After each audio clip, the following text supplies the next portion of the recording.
Reka ndabaramutse mwe muriko muranyumviriza muri impande zitandukanye, abari Ngozi, Bujumbura, Makamba, Kibitoki, namwe dukurikiye muri impande zigiye zitandukanye z'isi, mwese ndabaramukije ndabatahije. Rero akanya tugarutse n'inkuru y'ivyishimo, n'inkuru y'ivyishimo ku bakunzi ba komedi ndetse n'abakundi ba Radio Nyange. Ubu uyu munyarwenya Radio Nyange akaba amaze kuba yava mu bitaro.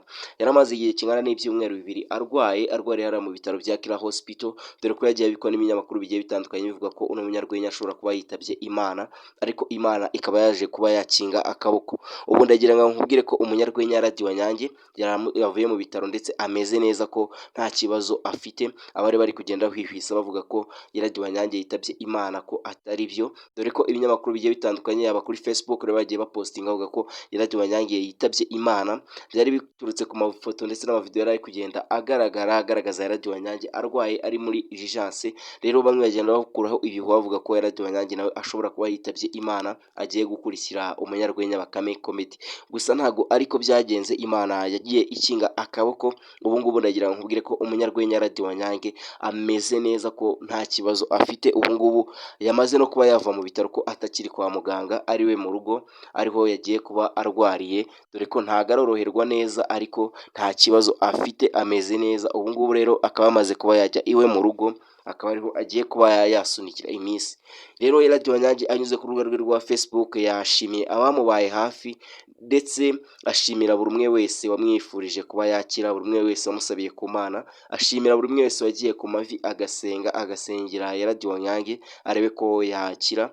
Rero Radio Nyange anyuze ku rubuga rwe rwa Facebook yapostinze video agaragaza ko ari we mu rugo, ko nta kibazo afite, ko amerewe neza. Abari bari kugenda bahwihwisa amakuru bavuga ko Radio Nyange yitavye Imana ko ari ibihuha. Rero ngira ngo nanjye mbashimire mwese mwagiye muba hafi ya Radio Nyange, mbabwira ngo Imana ikomeze ibahezagire, Imana ikomeze ibahereze imigisha.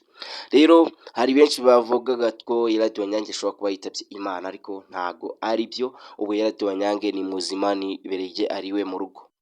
Rero weho uri wafanaga Radio Nyange nkubwira ko wumva ufite uko wamugeraho, ubu ngubu ari we mu rugo, wagenda ukamusura mukaganira, ukaba unamuguma hafi, kuko Radio Nyange ameze neza. Weho wakundaga ibihangano bye, wakundaga urwenya rwiwe, rero ubu ngubu nicyo gihe cyo kumusura iwe mu rugo, mukaba muganira, ukaba umubwira ati poli sana, kandi Imana iracyahabaye, ati Imana ikurinze urupfu, uracyariho, ati kandi natwe turacyakuri inyuma.